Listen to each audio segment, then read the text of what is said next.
Hello, everyone. Welcome to NeoUnrealist. So, did you do your preps yet, people? Because, as the sign says, the end is pretty nigh, and for those of you in certain parts of Europe, you're already starting to know what I'm talking about.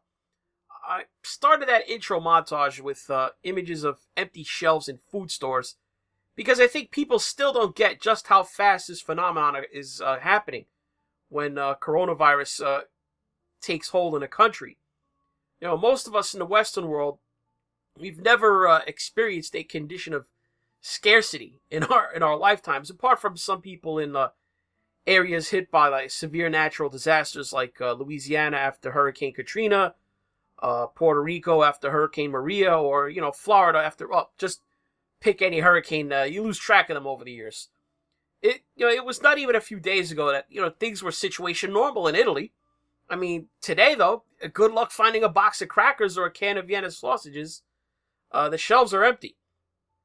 There's now reports of runs on the stores in other countries in Southern and Central Europe now too. And, things, they go bad enough, you might even see runs on banks as people are just looking for cash to tide them through the extended stay at home, whether they're just voluntarily sheltering in place, hiding out till the coast clears, or if the government imposes an actual lockdown like in those 11 towns in northern Italy. Now, we've seen even civil unrest in China when people rushed some banks and they couldn't get to their money. So, in any event, I let off with that, but it's not really the main topic of this video. In a previous video, I mentioned how multiple reports showed that evidence that the incubation period for developing COVID-19 after exposure to the novel coronavirus is far longer than the standard 14-day quarantines that we've been seeing used. It's pretty firmly established in multiple studies that in rare cases, the symptoms might not show for 24 days or later. Now, I've seen 2 cases where it's believed the incubation period was 42 days, but that's not confirmed. Some believe that in those cases, the possibility might be for an unknown second exposure that might have happened. No way to tell, really. But I'm reasonably confident in saying that they have firmly established the 24-day thing, while not common, can and has happened in more than one case. Now, as bad as that sounds, we've been working on the assumption that, in the event that someone does get sick, that once they've recovered from COVID-19, that they're good to go, they're free of the virus, and they can be returned back into the general population. Sadly, it doesn't appear to be the case. It looks like China has discovered that this is not true.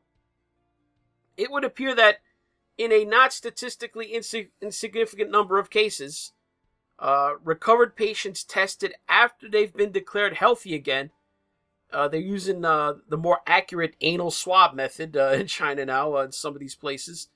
They showed that they still had the novel coronavirus in their bodies, and as a result, were still potentially contagious.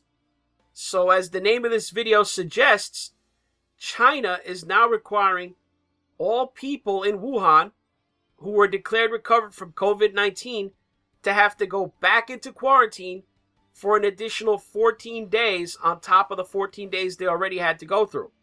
And 28 days in total, just like the title of the movie. But hey, if that's not bad enough, this story gets even better. At this stage, it's too early to know for sure if people who have had and survived, having COVID-19, if they developed any permanent or long-term immunity from infection.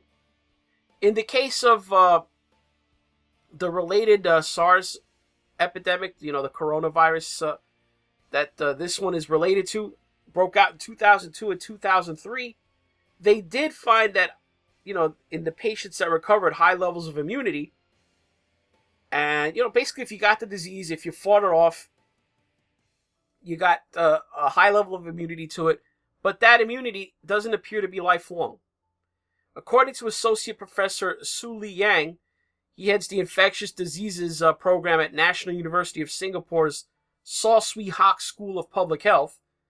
The immunity to the SARS epidemic of 2002-2003 basically lasted for a few years. It's not a permanent immunity.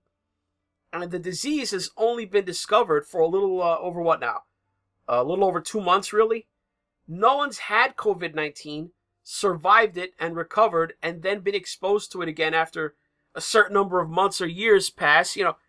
That situation won't be known for a long time. How in the hell, think about this, how in the hell can this civilization of ours function, with all this social isolation, lockdowns, people just not showing up to work or school, if they don't come up with a vaccine for this, which I guess is likely to happen, but we don't know how long that might be. I mean, there's this talk of a promising candidate called remdesivir. It's being developed by Gilead Scientists. I'm sorry, Gilead Sciences is the company. But a clinical trial of the stuff just started yesterday in Nebraska on hospitalized COVID-19 patients. I guess they're also into trials over there in China. And if we're lucky, if it were to pan out, maybe sometime later this year. But if we're not lucky, it might be 2021 or more before you ever see, if it's effective, or maybe even it could be maybe never. There's no guarantee that it works after all. But still, I don't want to be that pessimistic. The word is that the remdesivir looks promising. So only time is going to tell on that front. So in short, though, it looks like someone finally convinced Trump that he needed to address the American people. As I was suggesting in my video from yesterday, we need to hear from him. He has to tell the American people to take this situation seriously, but not to despair, that the federal government is doing all it can. Basically, so that we don't have a nation of 327 million people running around like headless chickens, unprepared for the imminent arrival of this disease. That if it's as transmissible as we fear, a lot of us are going to catch it. Now remember that even if you do catch it, it's probably not the end of the world. If you're one of the lucky ones for whom, or I should say unlucky ones, your symptoms are really bad. Okay, yeah, that's going to suck. But at the very least, if it's not a case where you're in the ICU, you're going to feel like shit for a couple weeks and you're going to be bedridden. The problem with being one of the quote-unquote lucky ones, you're showing mild symptoms, is that because you have the virus, you're contagious. Even in that situation, you're going to have to stay home from work or school, for a period of probably 2 to 4 weeks, depending whether or not they either keep the current 14 days or extend it up to 28 days or somewhere in between. So, probably in a little bit, we'll hear from the president what President Trump has to say, and the picture will be a lot clearer then. But until then, we'll just have to see.